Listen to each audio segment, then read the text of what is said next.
And this is, I guess this is the first time that I presented before a Soka Gakkai audience, and that is a great privilege for me. I know well about the deep roots held by all three of the founding SGI presidents in the experiences of Hiroshima and Nagasaki. And I am not as familiar as I would like to be with the intellectual agendas of the first two presidents, Mr. Toda and Mr. Makiguchi, is that right? Yes. He was the first one. He was the one who died in the Japanese prison, right, in 1944, an ordeal which Mr. Toda survived. I would like to learn more about them, but I do know something about the ideology of Mr. Daisaku Ikeda. I don't think I ever shared this with you, Bill, but many years ago, I mean, it might have been when I was roughly the age of some of these young people that just spent an hour interrogating me, college age and immediately post-college. I read something called the Ikeda Toynbee Dialogues. The Ikeda Toynbee Dialogues. That's Arnold Toynbee, arguably the greatest historian of the 20th century. And it really made a deep impression on me. And I think it's fair to say that for Mr. Ikeda and for Soka Gakkai International, it is not just the abolition of nuclear weapons we're after, it's the abolition of war itself. And I intend to speak to you about both of those aspirations tonight. It is not what my book Apocalypse Never is about. Apocalypse Never is only about the one. But I would like tonight to share with you some of my own aspirations about both. So if I may, to do that, I would like to open with a reading from my book. Thank you, Michelle. That maybe puts some of this in a larger context. You tell me if this is too wonky for you. This is the opening of chapter 9 of the 12 chapters, The Architecture of a Nuclear Weapon-Free World. Can I just ask, if I move around a little bit, is that going to screw up the video because of the microphone? I'm good? Okay. Sometimes I like to move around. So, may I? My childhood pastor at St. Edna's Catholic Church in Arlington Heights, Illinois, the Reverend James Doherty, an irascible and intimidating old Irishman, liked to tell a story about something that happened across the water from his beloved homeland many centuries ago. It was right around the turn of the 13th century, and a traveler was venturing across medieval France when he stumbled upon the very beginnings of Chartres, the cathedral. It took a full 66 years to construct, from 1194 to 1260, and here it was in its very earliest stages. So the traveler approached the workers and asked, "What are you doing?" He said the first, "I'm carving stone. That's what I do. I'm a stone carver." He said the second, "I'm cutting glass. That's what I do. I'm a glass cutter." He said the third, "I'm hammering nails. That's what I do. I'm a carpenter."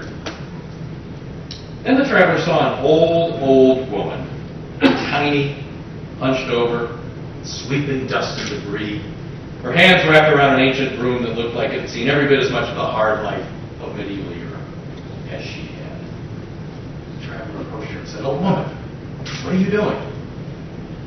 The old lady paused and stood up straight, all 4 feet 11 inches of her. She answered, "Me? What am I doing? What does it look like I'm doing?" "I'm building a cathedral. A cathedral that will soar to the heavens. A cathedral that will stand for 1,000 years. A cathedral that will give everlasting glory to the Spirit of the Divine." Come back in a couple of centuries, traveler, and see what I have wrought. So, that is an opening passage of one of the chapters, and thank you very much for indulging me on that. I think there's at least a few lessons that we can draw from that parable. One is that in any kind of great collaborative undertaking, each of us has a role to play, even if it's just pushing the dust and pushing the debris. Another is that many of the works that we undertake may take decades to actually come to fruition, but may indeed endure for centuries after that. And the another lesson, I suppose, is the importance of having a vision, an architecture, a clear notion of what it is one is trying to create. So I probably talk about half tonight about my book and half about But yes, I have written this book, Apocalypse Never, it is called. Michelle is the caretaker of the book at the moment for reasons that will become evident in a few minutes. Apocalypse Never, I will sum it up for you in one sentence. You ready? My book, Apocalypse Never, is about, one, the many facets of the immediate and urgent nuclear peril. Two, the vision of banning and dismantling every last atom bomb on planet Earth. And three, I hope, plausible futures by which we might ascend and actually arrive at that mountaintop. Period. That was a very long sentence, but it was in fact a one-sentence summary of my entire book. Thank you for having me. But I will say, if I may, one more thing very specifically about the book, which I'm very pleased about, if I may be so bold. I really set out to write a book about this topic that was not for experts, that was not for policy wonks, that was not for scholars.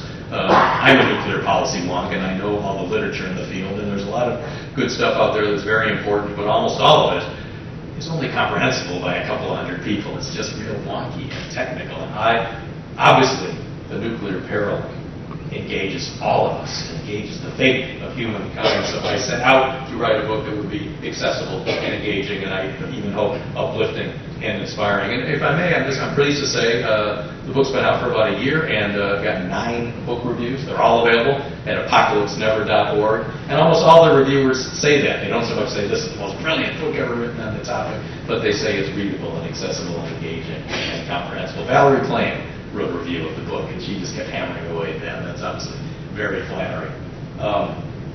And why did I try to write a book that would speak to that broad general audience about this topic? Because my hope is that my book and the works of thousands of other people, like the people in this room and SGI, which is so focused on the goal of nuclear weapons abolition, it is my hope that those things together can build a mighty political movement that politicians will find impossible to ignore. That is the goal. And I cannot promise that my book or our work or all the work that people are doing in this regard will have that result. But as the great hockey star Wayne Gretzky likes to say, you always miss 100% of the shots that you don't take. So in this endeavor and any other, it's very important to get out there and take a shot. So let me just talk, I hope quickly, about the worrisome stuff, the bad stuff, the many facets of the nuclear peril, the bad news, the stuff, I'm sorry to say, we really need to worry about very much. Chapter 3 of my book is called The Nightmare of Nuclear Terror, and I elaborate in there that it's not going to be it is not very easy to prevent, and I don't think it is going to be terribly difficult to pull off. And it really, really pains me to say this, but I'm kind of surprised it hasn't happened yet. I mean, it only takes just a few people to be able to pull off a successful operation of either getting their hands on an attack atom bomb or getting their hands on the fuel, the weapons-grade fuel, and making a primitive nuclear device. The Hiroshima bomb was a pretty primitive human device, and it's not that hard to build. And the clock is ticking, and the handwriting is on the wall. And if we don't get real serious about ameliorating the nuclear danger in the short term and abolishing nuclear weapons in the medium term, then nuclear terror is something that is headed our way. A lot of the policy wonks who talk about these issues, they seem to think that that's the only challenge. That, well, nuclear war is something that gray-haired guys like Aiken and Daley grew up with. But that went away 20 years ago. And so now we have to worry about nuclear terror. Well, I think nuclear terror is only one of the things we have to worry about. Another one is something I call nuclear crisis mismanagement. That's the title of Chapter 5, I believe, of the book. Most people know about the Cuban Missile Crisis in 1962. Many people say it was the most dangerous moment in human history. Let me quickly tell you about another crisis that happened during the Cold War. But I want to tell you about it not so much to tell you about this incredibly frightening thing that happened in 1983, but to think about it as a general principle. This is the kind of thing that can happen, and I think undoubtedly will happen again if we keep these things around. It was called the Able Archer Crisis. It was the fall of 1983, and NATO was conducting war games in Western Europe, as they did every fall. But there had been a lot of saber rattling between East and West, and tensions were pretty high between Ronald Reagan's United States and Yuri Andropov. Is that right? Yes, Yuri Andropov's Soviet Union. And we're doing these war games, but apparently no one in the West had any idea this was the case. But apparently, for 72 hours, Andropov and his Politburo inside the Kremlin concluded that it wasn't a war game.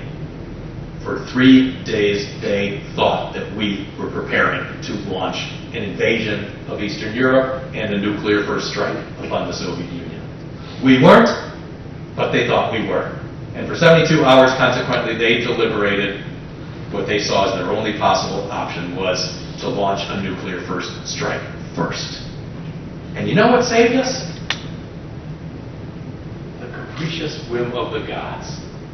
The British apparently had a spy somewhere inside the Kremlin who somehow was at the right time in the right place, and he got wind that this is what they were talking about in the Politburo, and he sent back a frantic message to London: stop the war games, stop the war games. They think they're not war games, and we did ratchet down the war games. We got the message. And if that spy had not been there, none of us might be here today. That's what happened in 1983. And my friends, if we continue to rely on nuclear deterrence for our national security, how long do you think it will take? How many times can we dodge that bullet? Let me move on. Another facet of the immediate nuclear danger is something that I call, it's not really a dramatic, sexy title, I just call it, this is a chapter title, conscious, intentional use. That is the cold, sober, rational nuclear weapon employment doctrines of states. There are 9 nuclear-armed nations on the planet right now, and each one of them has a doctrine that says, in this set of circumstances, this is when we will use nuclear weapons. And my friends, believe me, that includes this state. That includes President Barack Obama, who issued a nuclear posture review in April of 2010, and it said, here are the circumstances in which the United States would use its nuclear weapons. First, here are the circumstances in which we will start a nuclear war. And then finally, I think the final facet I would like to throw out on the table, again, the things we have to worry about, the reasons we got to get rid of these things, or one of these eventualities is going to unfold, is what I call triple A. The possibility of accidental atomic apocalypse. I mentioned these young people were interrogating me, and they talked about having a movie night at some point about nukes, and I immediately thought of the movie Failsafe. I'm sure some of the people in this room know the book and the film Failsafe. It is about nuclear war coming about completely by accident, completely by mistake. And when you read my chapter, you will see, and this has been documented in many other places, that on at least 3 occasions, and probably others, but on at least 3 occasions, one in 1979, one in 1983, one in 1995, we came within 3 minutes of launching our entire nuclear arsenal at the other side because of computer error, because of computer malfunction. This is always about warning. The computer says the other side has launched a nuclear first strike upon us. It takes, again, this is back in the days of the Cold War when the nuclear issue was the possibility that the Soviets would launch a massive 1,000 missile attack on us or vice versa. It takes about 30 minutes, and they spent those frantic 30 minutes frantically deliberating what to do because the computer screen says that the other side has launched a nuclear strike upon us. In one case, you know what it was?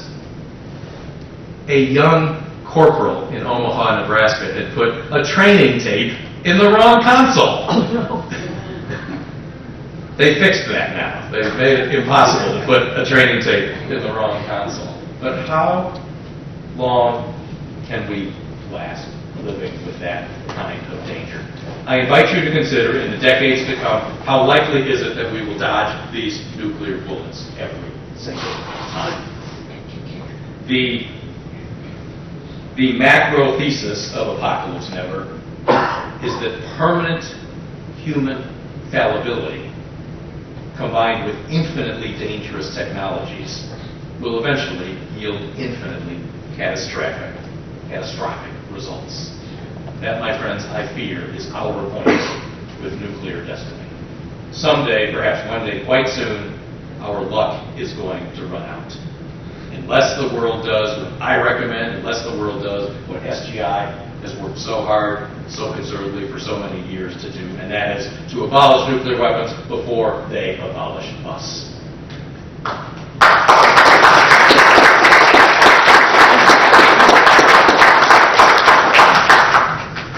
Now, especially because there are lots of younger people in the room who didn't grow up with the Cold War like the gray-haired guys like Aiken and Daley did,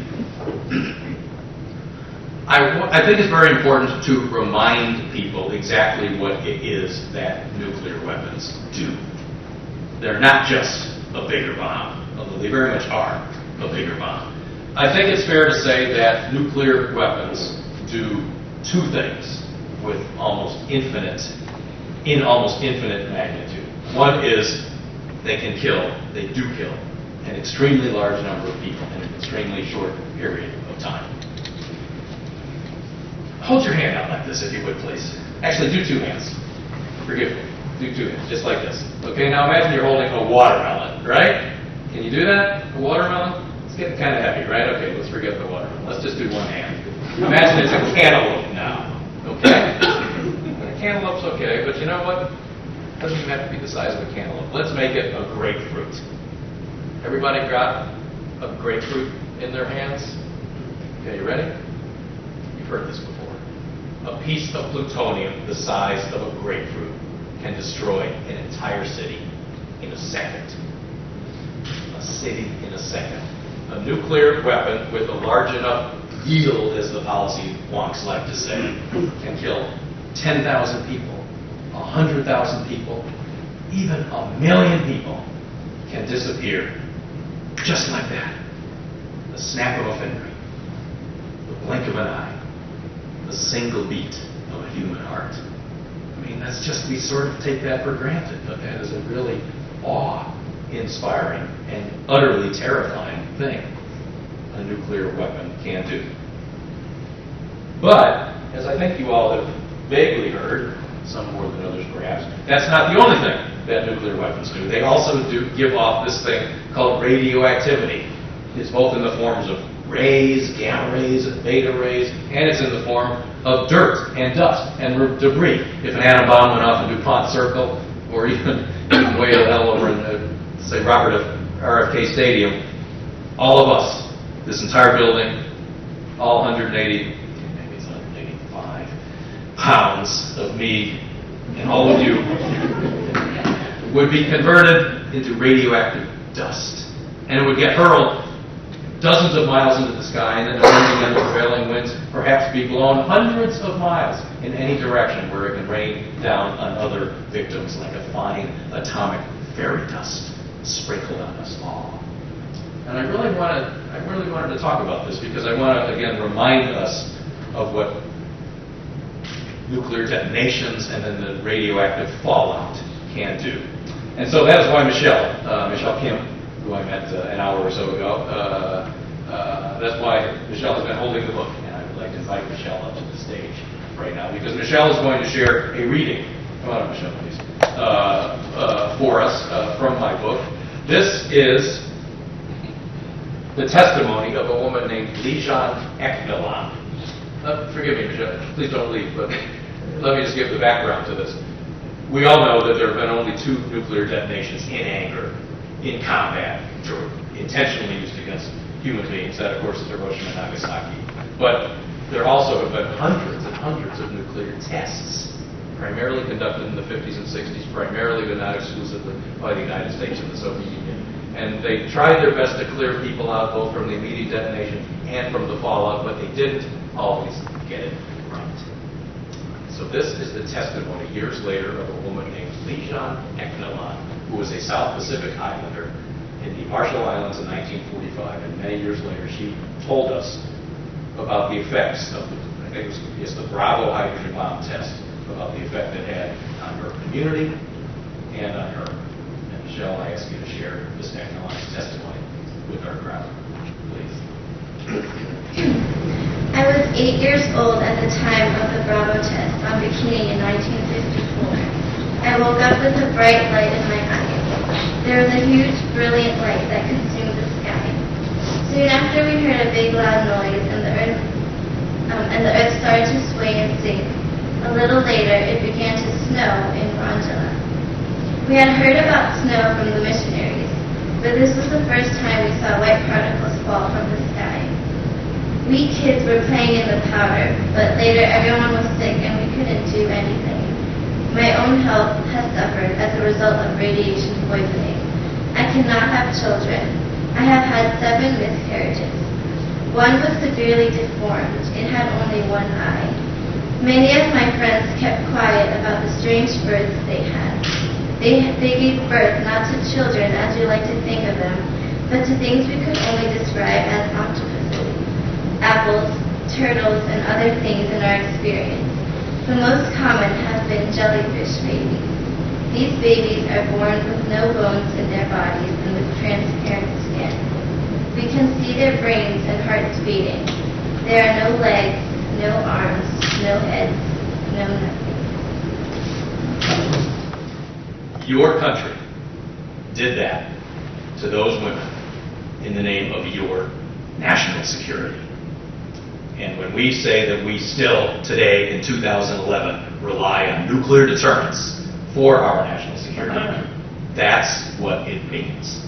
That's what we're threatening to do to millions of 8-year-old girls in the vicinity of wherever the target might be. And you know, my book is 240 pages of the case for abolishing nuclear weapons, and Soka Gakkai has lots of literature on the case for abolishing nuclear weapons, but I think the case is simply that I know that we can come up with some other better ideas for maintaining our national security than that. I know that it's within the power of the human imagination to envision some other better ideas for maintaining peace on Earth. Michelle, thank you very much for sharing this excellent testimony.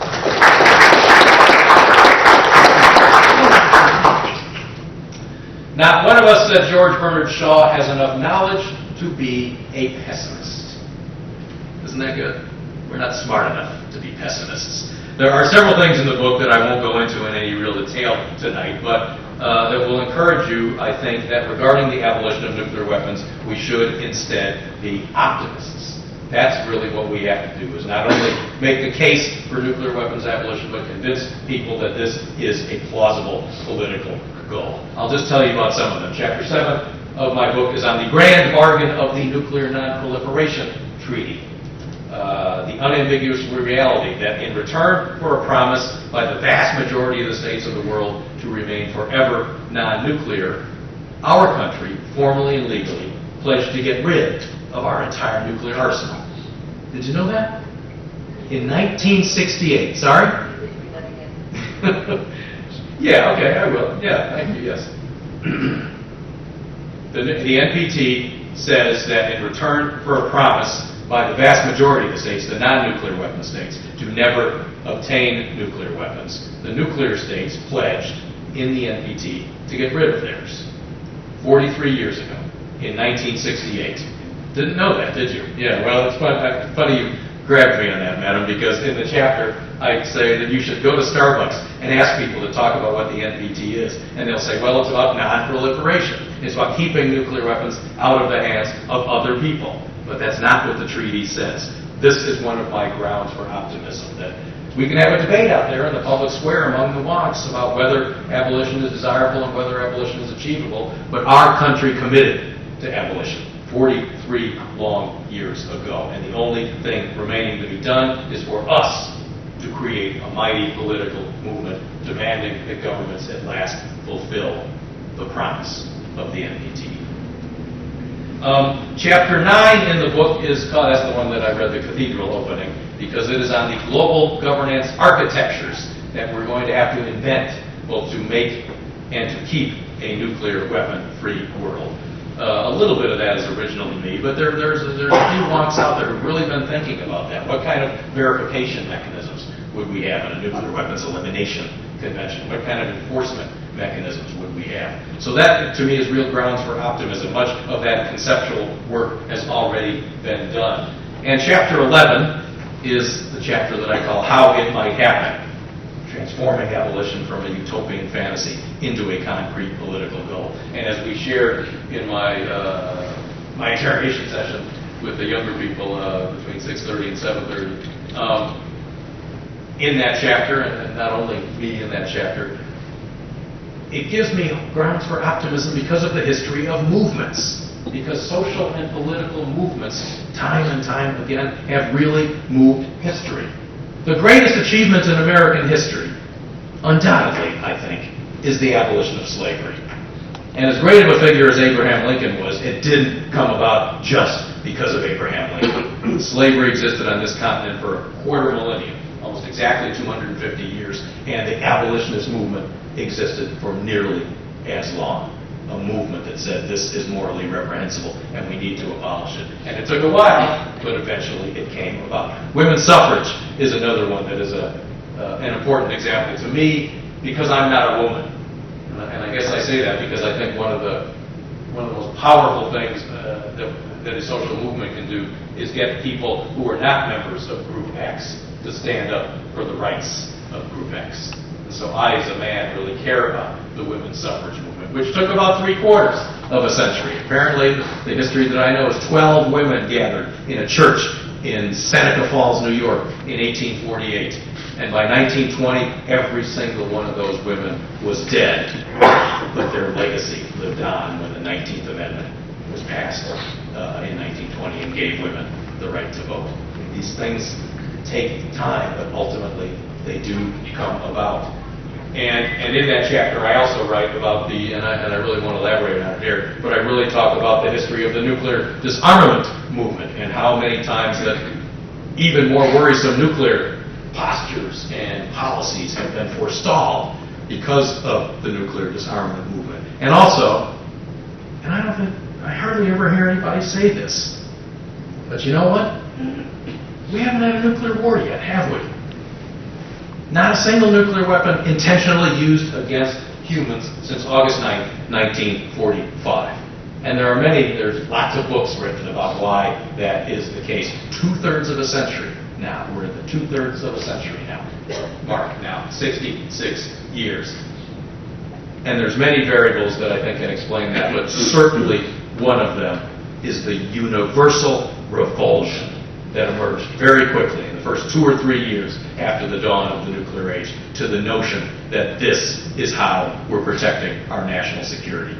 My friends, I think it's fair to say, who has saved the world from nuclear apocalypse? You have saved the world from nuclear apocalypse. But only so far. Only so far. And we won't be able to say that we've done it until we've dismantled every last nuclear weapon on planet Earth. So I'm not going to talk too much longer here. One thing I'd like to say is that my book and our work about abolishing nuclear weapons is very much about that specific topic, but in a sense, it's not about only that topic. I hope that my book, and indeed I hope that our work, the work that Soka Gakali and others do, I hope that it is indeed about hope, and about optimism, and about measureless human possibility. I mean, I think it's vitally important that we stand up and say that we're not doomed to become the victims of our own follies.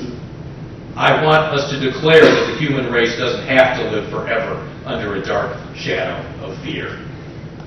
I think we must believe that we can actually create a better world for our grandchildren's grandchildren.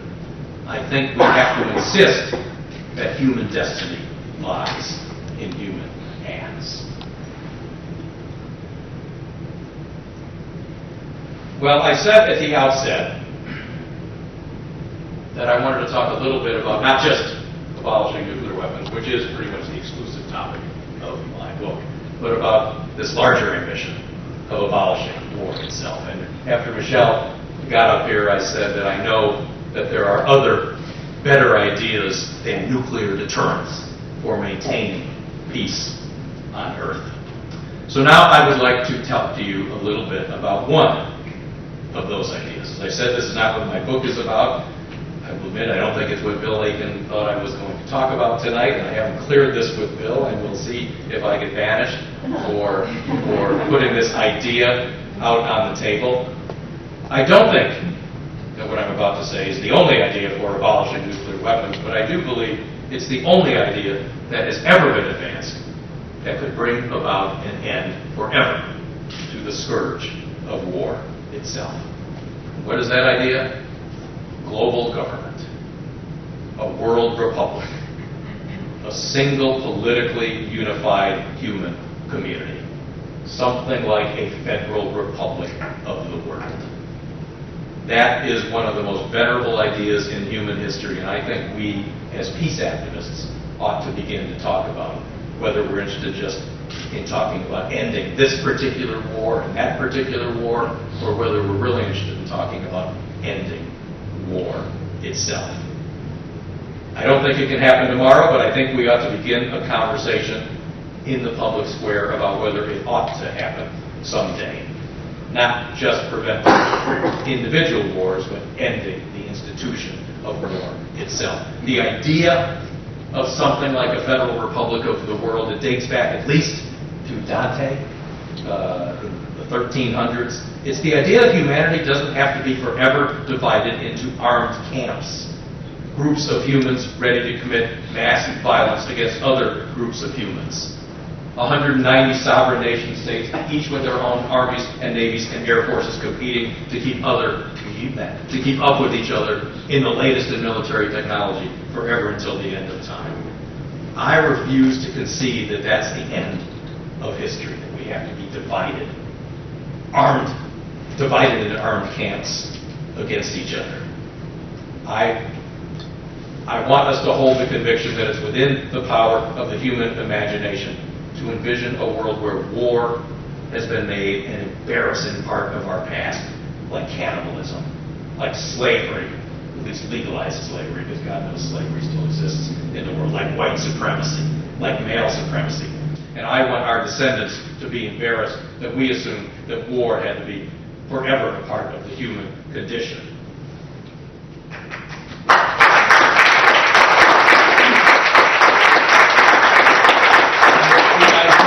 And this is the most important part of it, my friends. The idea that someday we can abolish not just war, but the very idea of standing military establishments. We talked about this really briefly in the... Thank you. Not just no wars, but no armies. I'm not talking about reducing the military budget. I'm talking about eliminating the military budget. It's the aspiration that someday America will spend as much to defend itself against China as Wisconsin now spends to defend itself against Illinois. That's the idea. That's the idea of federation. It's extending. Wisconsin and Illinois have essentially ceded their sovereignty over matters of war and peace to a larger entity. And this is the idea that someday we can take that same step on the world level. Ours is the insistence that someday there can be a next step in the social evolution of the human species. And my friends, this is an idea that has been advocated not just by me, but by some of the greatest minds humanity has ever produced. Dante, St. Augustine, Immanuel Kant, Rousseau, the founder of the Baha'i faith, Baha'u'llah, he talked about this very specifically. Victor Hugo, you know what? Everybody knows Victor Hugo and Les Mis. Do you know that Victor Hugo's dying words were the next, he died in 1889, I believe, and he said, the next century will see first a United States of Europe and then a United States of the world. That's what he aspired to. Winston Churchill. Do you know Winston Churchill talked about this? H.G. Wells, one of my great heroes, is one of the 7 people my book is dedicated to. Bertrand Russell. Arnold Toynbee. The Aikida-Toynbee dialogues. And I don't know exactly what Daisaku Aikida. I know he has talked about the abolition of war, and I'd like to learn more about whether he really talked about this idea of a single, politically unified human community. Oh, and you know one more? Albert Einstein.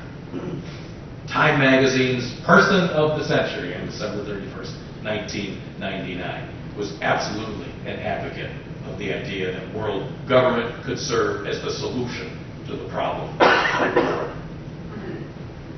Hear the war drum throb no longer. See the battle flags all furled in the Parliament of Man, the Federation of the World. Those words were written by the poet Tennyson in 1842, and they describe for me the vision of the world that we ultimately ought to try to create. And then we can devote our talent and treasure not to the capacity to inflict violence on our fellow women and men, but to the fulfillment of our dreams for all of humankind.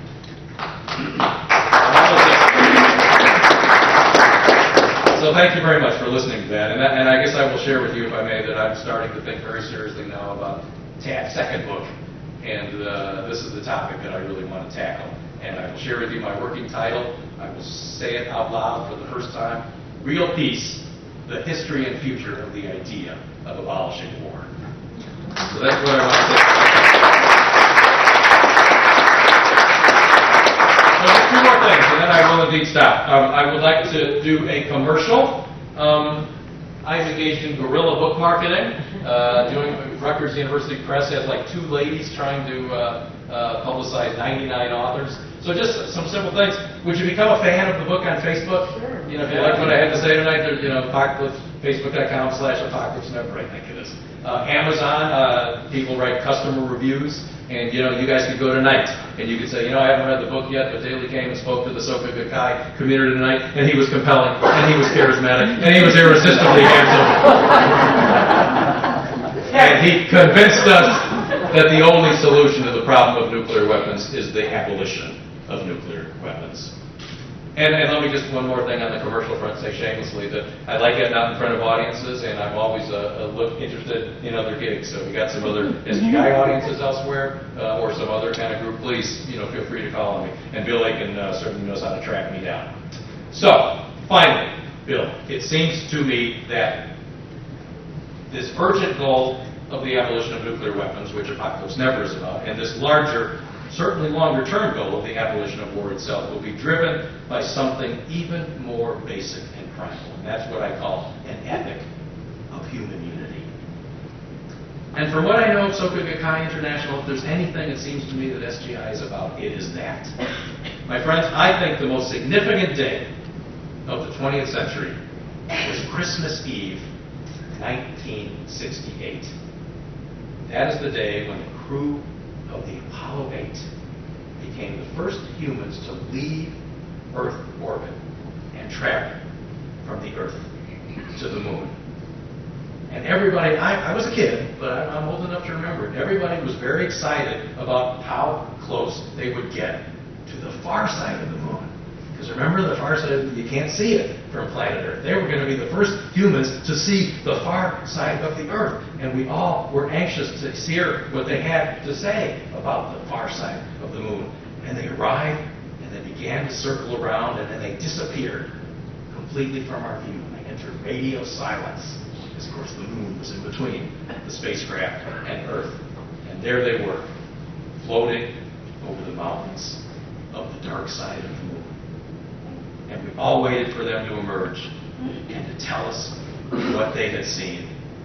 And when they did, they had absolutely nothing to say about the dark side of the moon.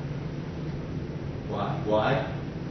Because they saw us rising over the moon's far horizon. We've all seen that breathtaking photograph. They saw our beautiful, borderless, radiantly blue planet hanging like a delicate Christmas ornament, lonely and fragile and whole, suspended among the blazing stars. And they read to all the people of our planet from the holy text of 3 of humanity's great religions, the book of Genesis. In the beginning, God created the heavens and the earth. And I think it's fair to say that these 3 fortunate souls were the first humans to actually see that the whole is something greater than the sum of the parts, and to actually see with their own eyes that we are one human race. And honestly, from what I know of Soka Gakkai International, if there's anyone down here on earth in these subsequent decades who is endeavoring to articulate that vision of human unity, it is indeed Soka Gakkai International. And that is why I am so grateful to you for welcoming me here tonight as a fellow American, a fellow Earthling, and a fellow citizen of the one family of humankind. Thank you very much.